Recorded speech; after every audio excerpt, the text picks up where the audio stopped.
For those of you that missed the email that I sent out this week, we are doing our first ever Dad Tired parenting conference called Dadology. It's going to be on April 24th to 25th in San Diego, April 24th to 25th, 2026. That's going to be in San Diego. Registration for that is officially open right now. If you go to dadtired.com, you can click the Dadology, the parenting conference, sign up for that. It's going to be an amazing 2-day conference. We definitely want you to be there. So if you have not signed up or checked that out, make sure to go to dadtired.com and click the parenting conference, Dadology, April 24th to 25th, 2026 in San Diego, California. There's this verse in Philippians that says, be confident of this very thing, that he who began a good work in you will complete it until the day of Christ Jesus, which is such good news, man. Couple things in that verse give me such hope, and I've really clung on to over the last few years. One is he's the one that began the good work in me. Like, this is his job, and he's the one who said he's going to finish it, which, praise God, it's not up to me. Praise God that the verse doesn't say God began a good work in you and now it's up to you, man. Like, pull yourself up by your bootstraps. You better figure this thing out. If you want any chance of figuring this thing out, of finishing this race, you better get your stuff together. Instead, he says, I began this good work in you and I will finish this good work in you. It's all on him. He takes ownership of all of it from the start to finish. This is his job. He'll complete it. He's going to finish what he started in you. Praise God. That's the good news. The bad news is sometimes that feels painstakingly slow. And you're going through week after week, month after month, year after year, and you're like, man, I am not growing as a man, as a husband, as a father, as a disciple of Jesus at the speed of which I feel like I would want to. And you just have to keep coming back to, like, all right, God, I trust that you began this good work in me and you're going to finish this good work in me. But man, I'm not where I want to be as a husband. I'm not where I want to be as a dad. I'm not where I want to be as a man. How many times in your own life have you felt like, all right, I'm ready to get my life together. I'm ready to take my spiritual walk seriously, to get my relationship with Jesus in order, to become a man of discipline. And you start to read the Bible and you fizzle out, or you start to try to be a better husband and you just kind of go back to your old ways, or you try to kick an addiction and you can't really kick it. And you get discouraged because this like following Jesus thing can kind of feel abstract and you don't really know where to begin when it comes to being a faithful follower of Jesus, the man of God that God has called you to be. It feels a little bit like, where do I begin with this? And a few weeks ago, I tossed out the idea of there being or potentially there could be a 7-step process to become a faithful disciple of Jesus. Now, listen, I'm not claiming I've made up some secret magical sauce formula, some Bible math. If you do this, then this happens and this happens. I'm not trying to do that. I'm not even saying that, following Jesus is this like methodical, very clean, if you just do these 10 things, then you'll be better. But I think that it is helpful, especially for us dudes. It is helpful sometimes to feel like I have a track to run on. Like if you give me some process or you give me some steps, it will help just keep my mind clear and focused instead of kind of wandering. Am I supposed to read this? Am I supposed to do this? And so I was just asking the Lord, all right, God, you've given us thousands of guys who are part of this Dad Tired community. How can we as a community of men move with intentionality towards becoming the kind of men that you want us to be? And I felt like God kind of laid on, I don't want to over spiritualize this. I didn't have some like revelation where I went up on the mountaintop and he chiseled some stuff in stone. But I just had some thoughts and I'm like, okay, that seems to make sense. And as I processed them in my own life, I processed them with some friends and our leadership, I'm like, this seems like this could be helpful. So I tossed that out a few weeks ago, maybe a month or so ago, 7 Steps of Discipleship, tossed it out to you guys. And overwhelmingly, you guys were like, dude, this is really helpful. Let's do this. And so I've been working on it the last I guess almost a month now of trying to systematize this or get some clarity around this. So that's what I want to do today. Over the next 7 weeks, we're going to talk about the 7 steps of discipleship. We're going to go 7 weeks, 1 week, 1 step at a time. And so we can dive into each of those. I'm going to go over the 7 steps with you to refresh your memory if you didn't catch that episode a couple of weeks ago. And then we're going to talk about step 1. And I'm going to end today's episode by bringing a friend in who has gone through or is going through this step one, which is called count the cost. Step one is count the cost, and he's going through this currently. And so I wanted to bring him in to share a piece of his story, which is very like in real time what's happening in his life. So that'll be the end of the episode. I want to say this practically. This is a resource that I want you to use in what we call garage groups, which are like accountability groups or friends groups. Use them in your small groups, your garage groups, your church groups. This is all like, take it and run with it. I know we have listeners all over the world. Take this and run with it. I've also developed PDF like workbooks, worksheets for every single step. And so today you can download that completely for free. If you go into the show notes, you'll click on the link there and you can just have all the study material, use them, print as many as you want. Use these however you would like. It's our gift to you so that we can help make disciples. And I just want to say this, like, I purposely don't want to put any of this stuff behind any kind of paywall.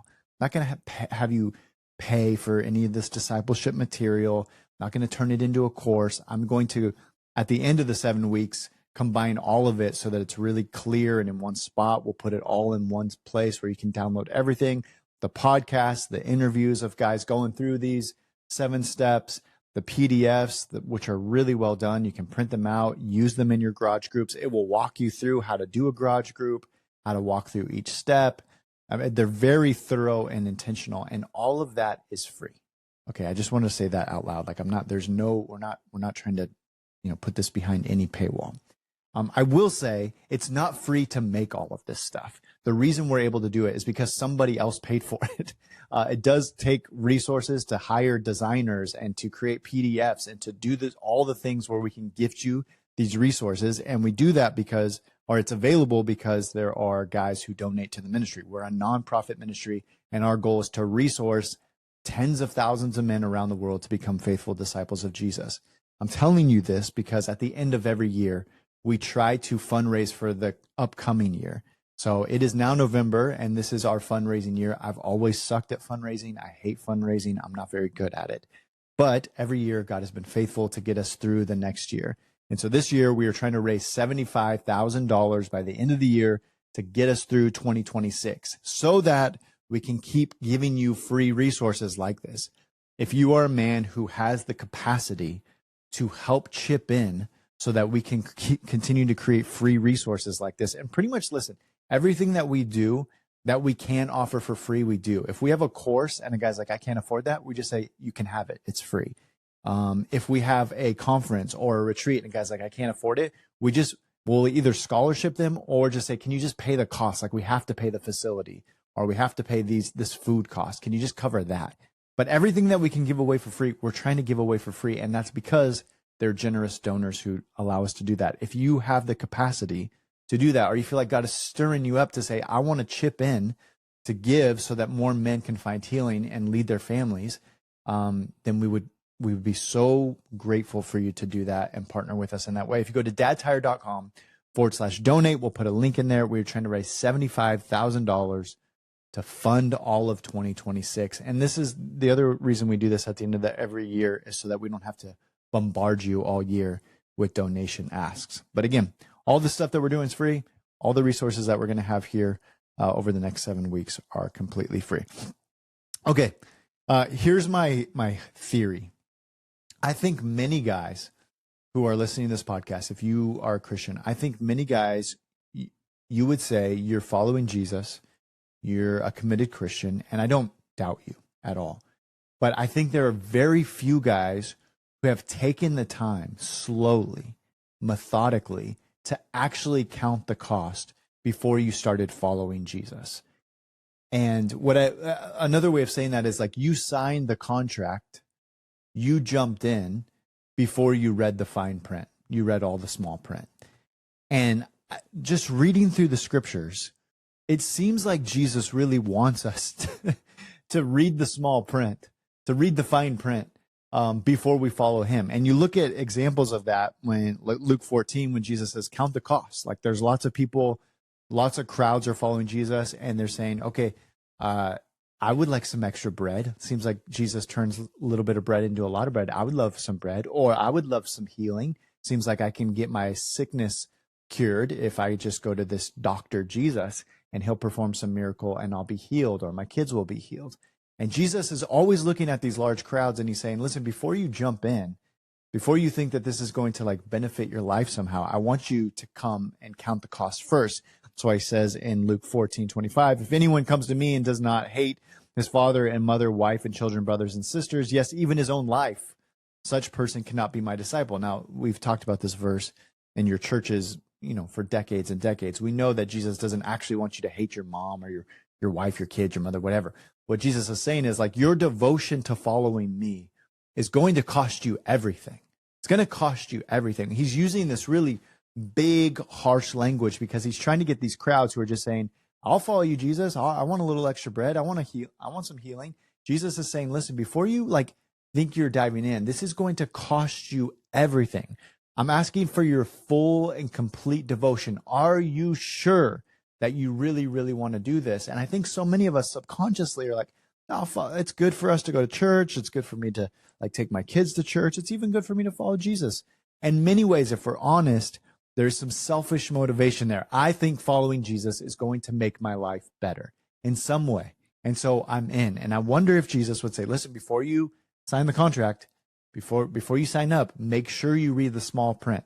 This is going to cost you everything. He goes on. There's so many passages. We talked about this a few weeks ago, but Luke 9:57, where he says, but first, there's all these but first examples. Jesus, I'll follow you, but first let me go bury my father. I'll follow you, Jesus, but first let me get my life in order. I'll follow you, Jesus, but first let me do this.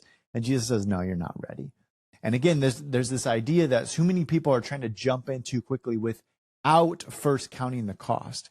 And Jesus is saying, like, no, you are so, either one, you're so anxious to come follow me that you haven't really thought it through, or you're paralyzed in your thinking and you're not really ready because you're thinking through every scenario. What I want is faithful, undistracted, completely devoted followers of me. That's what it's going to take.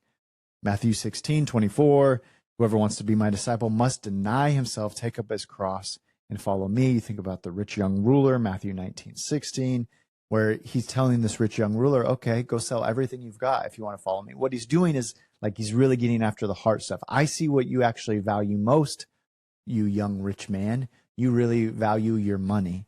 And so I want you to give up the thing that you value most and come follow me. And the rich young ruler walks away sad. And Jesus doesn't say, I'm kidding, dude, I'm kidding. I'm not going to have you sell everything. That's ridiculous. That's a little too radical. Like, come on, sell half your stuff. Or can you give 10%? And then you can jump in. Jesus just lets the dude walk away sad. He's like, oh man, it's really hard to come follow me. He says it's easier for a camel to go through the eye of a needle than it is for a rich man. What he's saying is like, it's really hard to give up all the things that you value to come follow me. And so step one of the 7 steps of discipleship is, have you actually sat down and counted the cost? This is why Jesus would say, would a man start to build a tower without first figuring out, can he finish it? Or would a king go to war before he first makes sure that he can win the fight?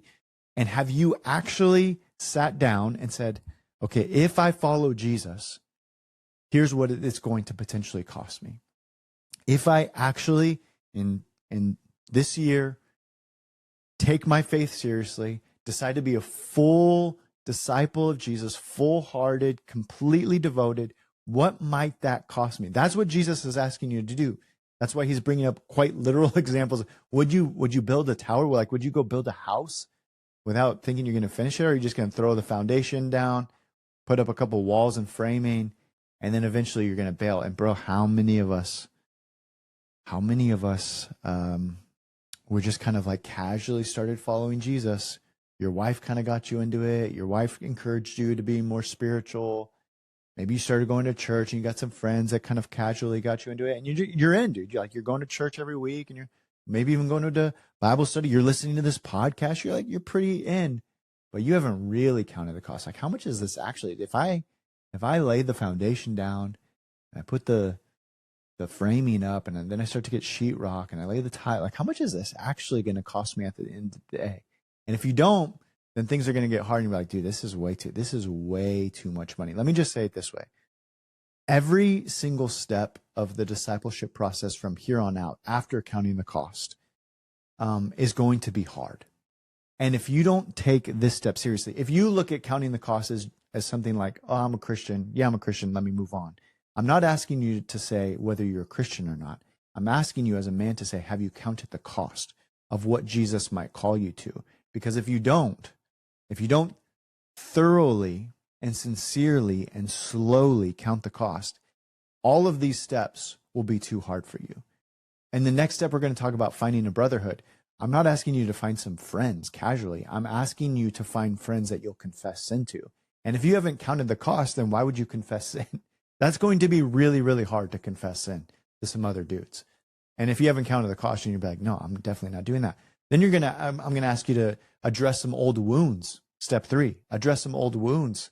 Well, dude, nobody wants to do that. If you haven't counted the cost, then that's going to feel way too hard.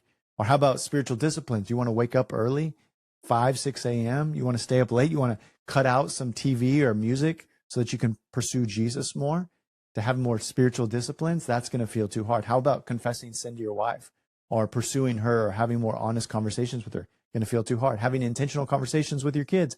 I'd rather just watch the game. I'd rather take the easy way out. Every one of these steps from here on out is going to feel hard, really, really hard. And unless you have, on step 1, slowly and intentionally, methodically said, no, I've listed out all the things that this could cost me, and I'm still in. Until you've done that, you're not ready to move on to the other steps. If I could just speak frankly. So let me tell you a little bit about what step 1 will look like practically. Again, this is all laid out in a PDF. It's completely free. Print it, go over it, and then eventually you'll go through it with some friends. All of it's laid out clearly. The flow of step 1 will look like this. First, you're going to study what Jesus and the early church said about counting the cost. You're going to read through slowly all those passages that I gave you with some others. And you're going to see in the context, okay, how serious was Jesus when he said that I should slow down and count the cost? And you're going to study those passages and kind of reflect on what those mean to you. That's the first step of step 1. The second stage of step 1 is you're going to take a personal inventory of what it will cost you. You might just say, like, it could get hard, or you can speak in kind of vague terms, but I want every man listening who's going to go through these 7 stages to personally write, like, you try to think through every worst case scenario up into this could cost me my life one day. I know that's intense, but that's how serious Jesus was. So I'm okay being intense because the scriptures are intense. Like, this could cost me definitely my comfort. It's going to cost me my time. It's probably going to cost me some money. It's going to cost me some of my leisure. It's going to cost me potentially my reputation, what I want other people or what I want other friends to think about me. If I confess sin to them, they might think differently about me. So I just want you to kind of list out, and again, PDF will tell you exactly how to do this, but you'll start to list out very personally, what are all the things that it could cost you? That way, there are no surprises. When you get to step 4, step 5, and things get hard, stuff starts hitting the fan, you're not like, oh, geez, I didn't think that this was going to happen. No, you've counted the cost. You are a builder who understood all the things that it's going to cost to build that tower and make sure that you can finish it. And then the final stage of step 1 is you are going to study biblical covenants. God has always had covenants with his people, and really serious promises, deeper than promises. That's why we use the word covenant. It's these promises with his people that say, even when you're not faithful, I'm going to be faithful to you. And you have my word on this. God is giving us his word that he's going to be faithful. Going back to what we were saying, he will complete the work that he started in you. And so my goal for you when you study these covenants is to understand how serious God is when he enters into relationship with his people. And if he's entered into a relationship with you as his son, he's really, really serious about it. And I want you to kind of have that same seriousness. Like, okay, I'm coming into this covenantal relationship with Jesus. By his blood, he has adopted me in. And I want you to study that for a little bit. And then I want you to either sign, I've written out a covenant for you that you can sign. It's kind of a generic one. Or if you want to, I'll walk you through how to write your own covenant. Essentially what it looks like for you in your own words to say, God, here's what I'm committing to. And you can write that out in your own words. And then you actually sign it and you date it. So when somebody says, when did you become a Christian? Well, you can say, I've been following Jesus for a while. I've been part of the church for a while.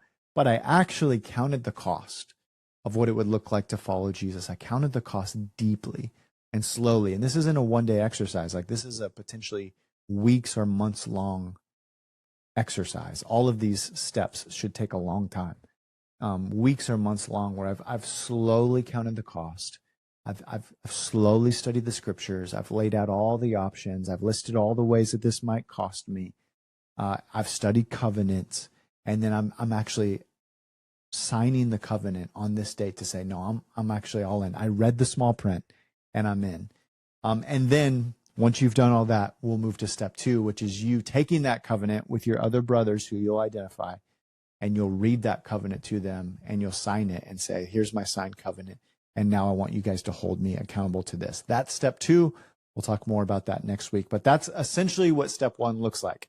Studying what it looks like in the scriptures to follow Jesus, take a personal inventory of what it could cost you in your own life, and then studying covenants, writing or signing a covenant that you will present in step 2.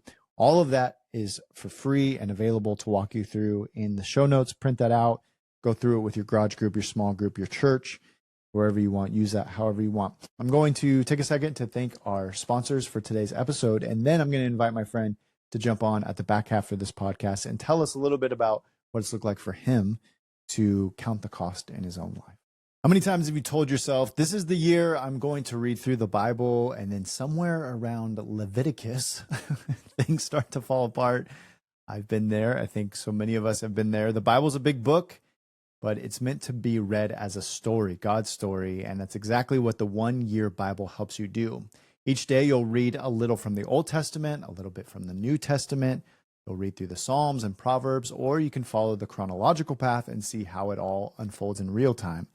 There's even a men's and women's devotional, so you can pick one up for your wife if you want to get her that great Christmas gift. There are journaling versions, and there are Bibles that guide you to pray for global needs so you can grow in God's Word and as a community, whether you're a pastor leading a church or just a dad trying to stay consistent in the scriptures. The 1-year Bible makes it simple to build that habit daily with meeting God every day. You don't have to wait till January 1st. You can start today. You can start on your birthday. You can start whenever. Just start. You can check out all the options of the 1-year Bible by going to the1yearbible.com/Dad Tired. Again, that's the 1yearbible.com/Dad Tired. We'll put a link in the show notes. Strong families begin with healed men. Healed men are men who are rooted in God's Word. If you want to get your kids a Christmas gift this year, that's a gift to them, and it's also kind of a gift to you. I highly recommend that you check out the Lectric bike called the Expedition 2.0. I have this bike, and it is one of my favorite things in the world. It's one of the best ways that I hang out with my little girls in particular. It's basically an electric bike limo. I throw my 2 little girls on the back, and the thing it has, I don't remember, it was like 80, 160, I can't remember how many. I've never ran out of battery. You can basically ride all over town. You're never going to run out of battery. This thing lasts forever. You can throw your kids on the back. Depending on how small they are, you can put 2, 3 kids on the back. And I promise you, everyone is going to turn their head. Every time we stop at a stop sign, a stop light, at a store, they're always like, what is that? Where did you get that thing? It is the coolest looking thing. I have a ton of fun. My kids are laughing the whole time. It is a great way to get outside and to spend some time with your kids. It's called the Lectric 2.0. Lectric has lots of bikes, so you can pick from various ones, but my personal recommendation would be the 2.0. We'll put a link in the show notes, but make sure you check out Lectric bikes. I think the best place to start, dude, would be like, tell guys what your spiritual upbringing is. And like, did you grow up going to church? How much was God involved in your life as a kid and growing up? Sure. Yeah. I remember at a young age, going to church, consistently Sundays. I remember just going to CCD with my brothers. That was a consistent memory. CCD? CCD. Yeah. That's the Catholic teaching of, school on Sundays. We kind of go in a different classroom while others are your parents are in church. Got it. Yeah. So I remember going to that very consistently. And then as I got older into high school, college, it was the typical like CEO Christmas, Easter only. You know, we were like very adamant to hit that, but as I recall, it's really all we hit. Um, but even then, God was rarely an intentional, um, an intentional thought or speaking point in the household.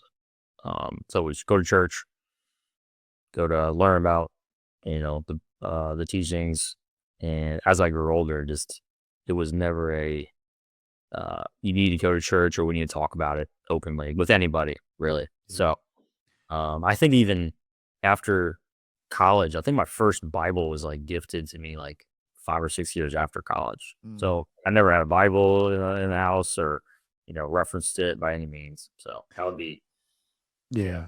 Yeah, I think, knowing your story, it seems like you grew up in a pretty solid household, it I don't know everything about your story, but it wasn't like the super traumatic. It was just kind of like your kind of run of the mill, like we're a good family, we try to be good people, treat people right, love your family, take care of those people around you, be a good absolutely. be a good person, and God's kind of he's a part of that, but it's not like Yeah, it's not overtaking your life. It's just it's a part of that. exactly. Treat others like you want to be treated, like, just raised right, you know, just just following what my parents told me to do and wanted me to do, and grew up with three brothers, so it was no worries in the world um, growing up. So Yeah. So then when you and I met, I think you were like, I don't remember when we met, but I know it was earlier on in our friendship where you had, I'll let you say it in your own words, but you basically you're very detailed, which I love about you. You're very like, okay, I'm going to get my stuff in order. You like spreadsheets, you like documents. And so I remember at the end of the year, you were like, okay, I'm gonna just kind of reevaluate how the last year went. And then what do I need to do to like make goals to improve on each area? Again, another thing I love about you, you're just like, you're constantly trying to improve. And at this point when I met you, God was still kind of like a part of your life, but definitely like you're not like fully in. It's just like kind of how your upbringing was. It's like this is one part of my life that I should be better at. yes, yes, So talk to us talk me, through the mindset of like at the end of the year. I think you know what season of life I was referring to. So like what was going through your brain at that moment, kind of end of the year, beginning of the year? yeah. So very detailed, goal oriented. That was probably 5, 6 years ago. Going to my current employer, where they just kind of personal growth and development. You want to grow, do it at home, and you'll rise the ranks. So, um, so they call it the wheel of life, where there's different um, items in your life, whether it's personal growth and development, romance, family, health and fitness, spirituality, finances, career, and giving were like the items on the wheel. And each year, at the end of the year, I would do an honest look back at how well I did those items um, that year.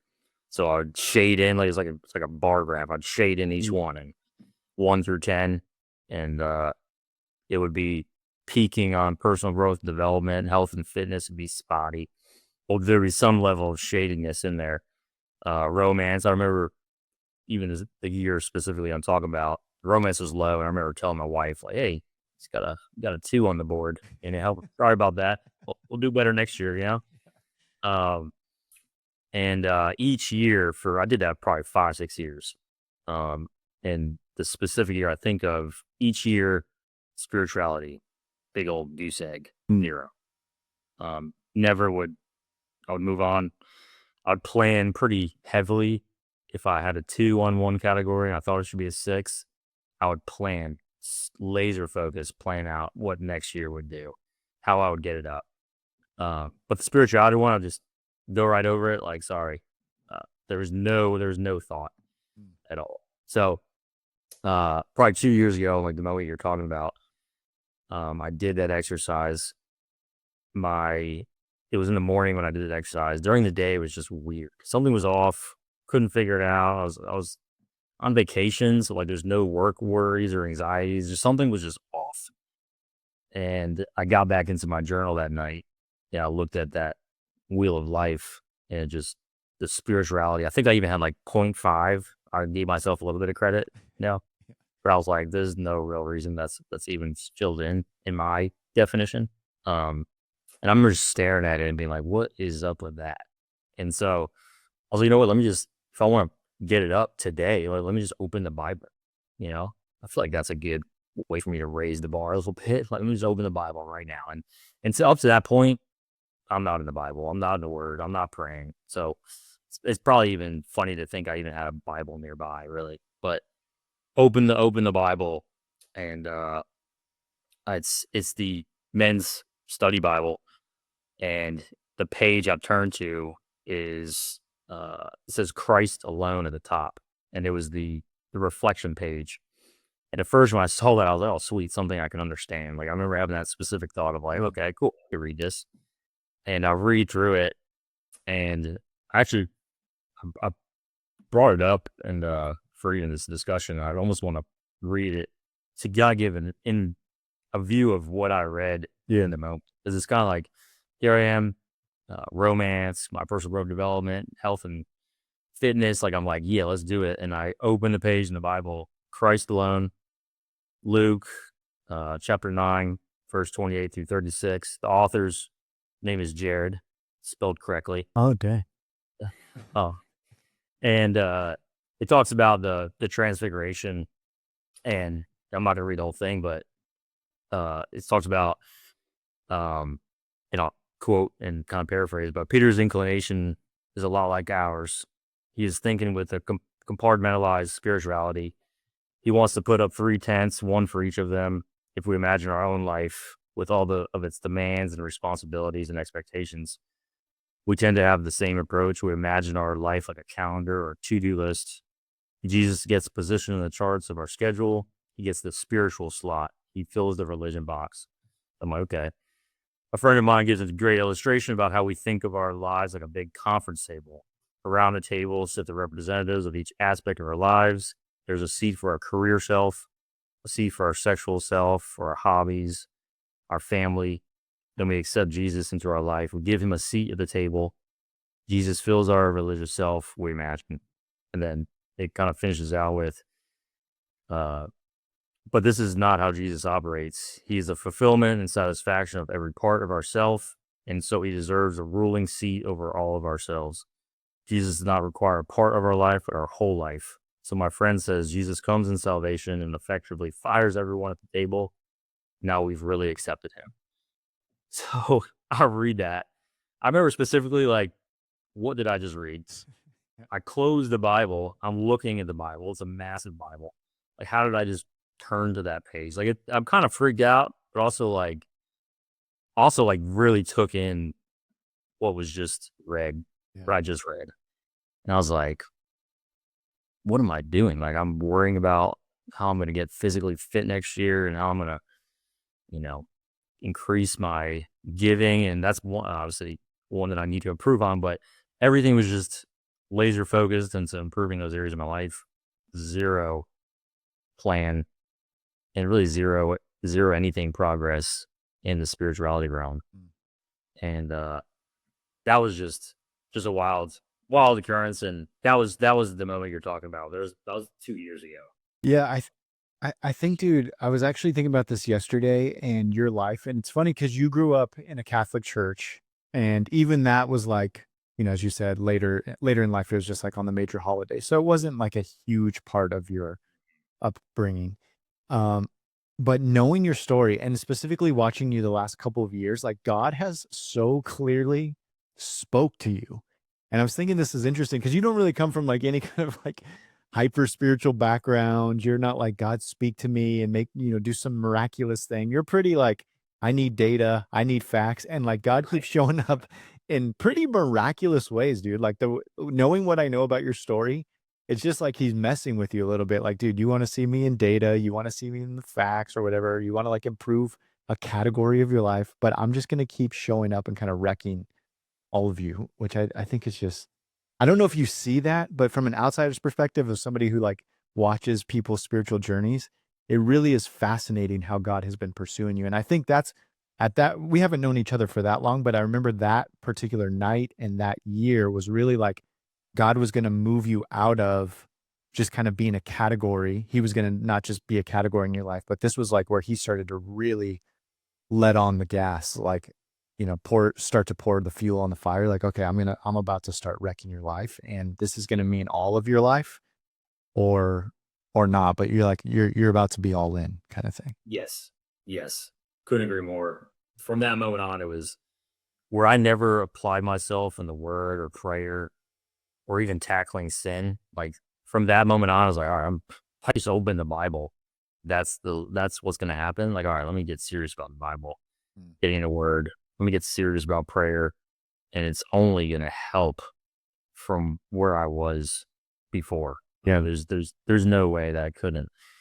And yeah, that was an eye opener. And I was always told from even you or other guys that were just like, hey, he's pursuing you. And even before that moment, I'm like, okay, sure he is, but at that point, and then going forward, there are just other instances where it's just, okay, yeah, I'm listening. Yeah. I'm listening. So And it was, yeah, I think that's really the heartbeat behind today's like step one that we're going through today on the podcast is the idea that I think so many guys kind of fall into God is a part of my life. And what I'm really trying to communicate is the idea that God wants to be everything. Like he's going to come in and wreck everything. I remember you saying that day, like I'm setting all the other categories aside because it seems like Jesus wants to fire everybody at the conference table and he just wants to be the center. And I remember you were trying to figure out what does it look like for God to be my everything now, him to be the biggest priority. And I want to fast forward to like, even in the most recent, this year, the last few weeks and months of your life and the way God's continued to pursue you. Because you said something recently as we were meeting that I thought was so profound. I don't think you understood how profound it was what you said. I keep like bringing it up to you. I'm like, dude, what you said was so deep. But you said, from that moment on where you had that moment in the scriptures where God, you felt like was kind of trying to get your attention and not just be a category, you've been trying to pursue God and you've been on this path of pursuing God.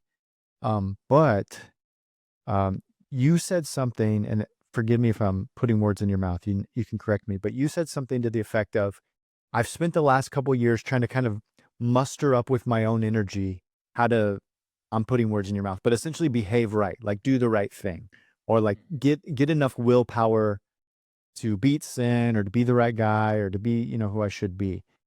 And then you said recently, but now I'm realizing it's not about my willpower. It's the fact that I'm sinning against God. Like I'm not just trying to figure out how long I can go by being a good guy. I'm trying to figure out how to not sin against God anymore because I'm a disciple of his. I'm paraphrasing what you said, but that was the heartbeat behind what you were saying. It was essentially moved from like, I'm not just trying to be a good guy with my willpower. I don't want to sin against God because I'm a disciple.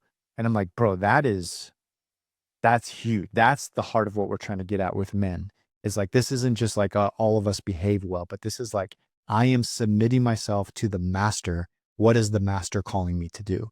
And this is going to be hard and scary. yes. Yes.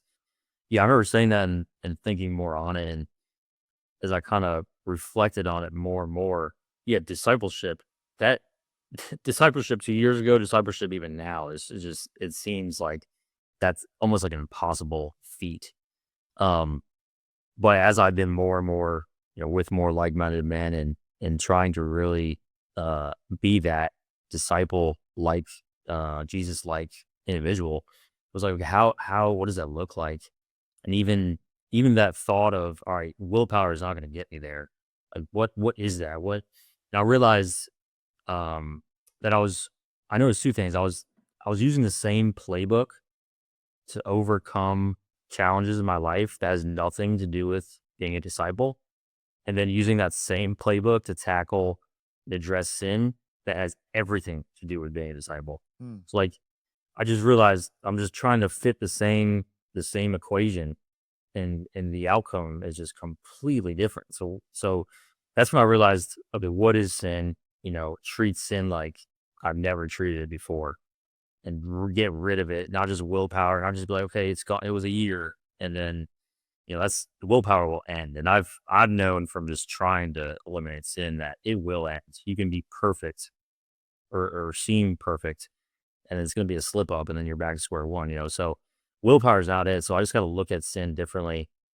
And you know, when I do sin or when I have those thoughts, it's always not physical, it could be mental, that I'm really hurting my father.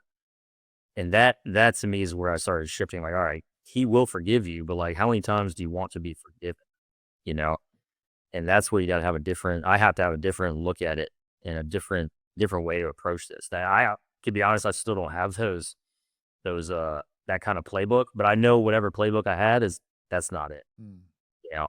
Yeah. Um and that's just what I've realized, and it's getting honest with the men around me. It's getting honest with my wife. It's using those tools that God knows I need to open up to people and use those different tools. But the other tools that got me to where I am in life, that's not it. Yeah. That's not it. Yeah. I think the thing that I've seen shift in you in the last couple of years is like the idea of, yeah, I should probably pursue God. I should probably take my family to church. Like, this is all good stuff. I want to grow in this area. To the weight of like, if I'm actually going to follow God, this is going to be hard and it's going to require a lot of me. Like, there was a shift somewhere recently. And this is why I wanted to talk to you on this episode is like, we're not talking about your story from 5 years ago. Like, this is in recent weeks. Like I've seen in your eyes in recent weeks, you feeling the weight of, this is going to be hard. It's going to require sacrifice. It's going to require me being honest with people, like you just said, with the people around me. It's going to require me like tackling things that I don't want to tackle, pursuing things that I don't want to pursue. Like, it's no longer about my comfort and this just being good for my life. This is like following Jesus is going to be hard. I've really sensed that in you. Am I putting words in your mouth, or do you feel that too?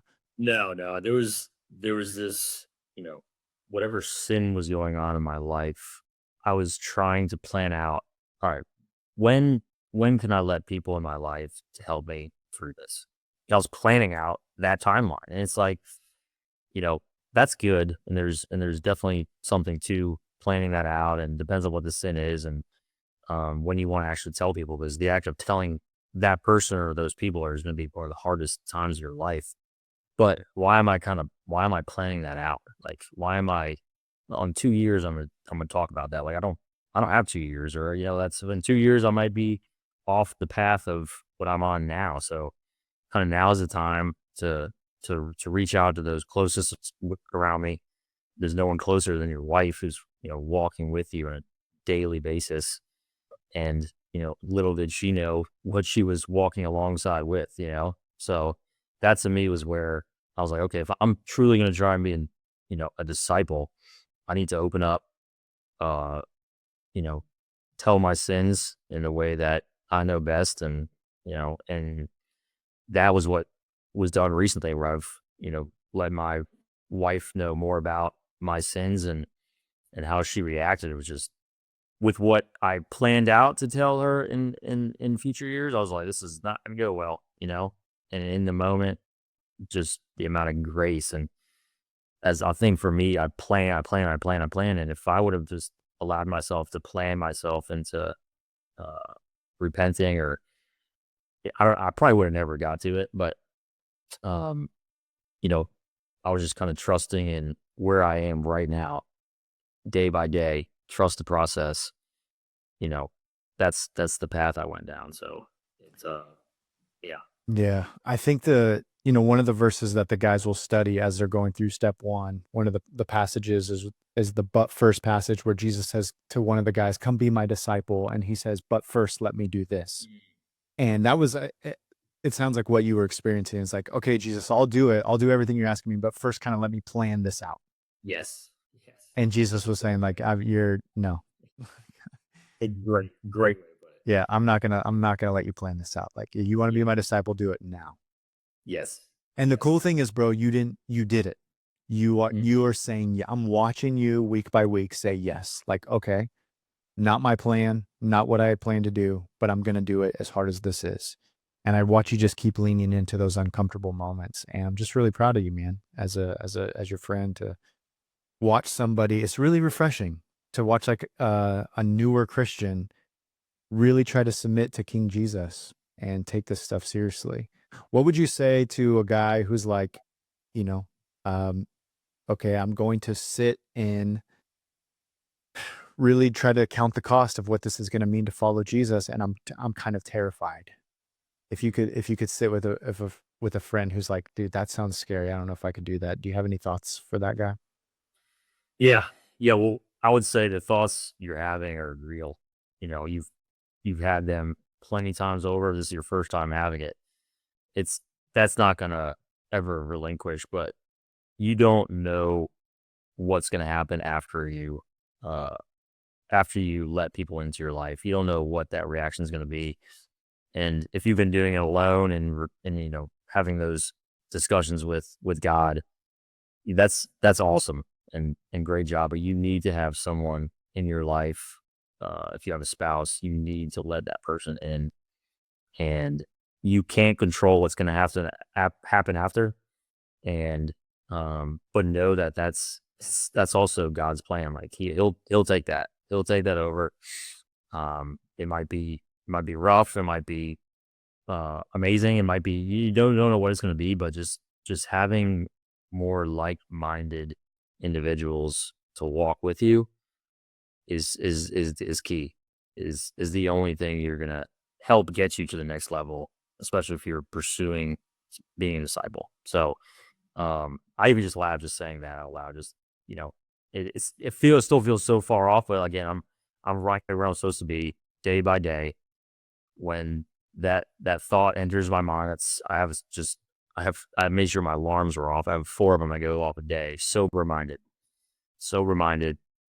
our thoughts are sinful. So, don't forget to come back to those so reminded thoughts and act. When you're supposed to act. It's not easy. It took me a long time, but know that don't go planning out when that's going to happen, because you don't know what's tomorrow's going to bring. That's such a good reminder, dude. And I think that's what's cool about what I've seen in you too, is your willingness to have quick obedience. And I think that's the but first thing, because your personality doesn't tend to want to do that. You've told me before, like, you're risk averse. Like, I want to plan, I want to think through this, and it's your gifting. It's the way that God's wired you that's made you good at your job and, successful, is you can think through every angle and how this could go wrong. But what I've noticed in you too is you're saying, okay, I sense God's talking to me or prompting me, and I'm just going to do it. As uncomfortable as this is, I'm just going to do it.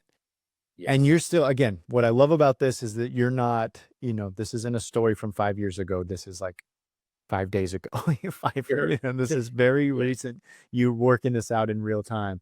Do you feel like, even though you're so fresh in this journey, do you feel like it's going to turn out to you're going to be a better husband, dad, and disciple? Absolutely. It's a leading question. I know. I don't like objection, Your Honor, but I should say no. I should say no to this. No, absolutely. I think the best way to even look back on this year is like I was at the base of a mountain and I'm looking up, and typically my personality, how far am I going? How high is this mountain? What's gonna jump out and bite me? Like I would know everything that's about to happen before I started. And look at where I'm at now. I'm climbing. I'm moving. I don't know how high I need to go. I don't know how far I've gone. I'm just trusting day by day where I'm at is where I'm supposed to be. There's a group of guys around me that's cheering me on. My wife's by my side, and I'm just trusting that wherever this is taking me, I'm going to land in the right spot. So it's there's a peace and calmness to it where, don't get me wrong, the enemy, I'm aware way more now that the enemy is lurking. And I think you said before, be wary of the good times. Like I'll get into like a momentum, like I'm on cruise control of like life is awesome. Like the enemy's lurking. If it's not lurking for me, for my wife, for my kids, and if I could just keep, understanding what it's like to be a disciple, because I'm still super young into it. But if I could figure that out, then then I can maybe get on cruise control in a certain degree. But right now, it's just kind of keep climbing and kind of trust the process and trust God's plan. I think that's a cliche way. I definitely is a cliche way to say it, but it's His plan. So don't go planning out too far ahead. It's His plan. Yeah. You know. Yeah. Yeah. I think what's happened in your life, man, is that you've counted the cost. You've decided to be obedient with what you know to do today. And you're finding that God is still good in the midst of it, as scary as it is. And, you were saying, you just said like, maybe you'll get to coast or something. I think what that will look like for you, which is step 7, which is to pour back into someone else. I think what it will look like for you is a couple of years from now, as you've grown deeper and deeper in your faith journey, is you will find a guy who's like you right now, who's in similar steps to where you are right now. And you will with such confidence be able to pour into his life. And you're going to find a whole new level of fulfillment. Like, dude, I know exactly what that's like, what you're feeling. And I'm going to walk you through this journey. And that's the beautiful discipleship journey. Is that what you? Yeah. That would be awesome. That would be awesome. Yeah. All right, bro. I appreciate you so much. I know I put you on the spot, ask you to share your life with us. We're real sporadic, but yeah, man, it's going to be helpful for a lot of guys. I appreciate it. Yeah. Awesome. Thanks for having me on. As a reminder, all the resources that we talked about are completely free. Just click the link in the show notes, dadtired.com/7 steps. We'll make that available for you for free. If you want to say thank you and allow us to keep resourcing the church globally so that we can see men find healing and lead their families well, we would love for you to become a partner with us. Again, we're trying to raise $75,000 by the end of the year to fund all of next year. You can go to dadtired.com, click the donate tab, and chip in there. Appreciate you guys, and we'll see you next week for step 2.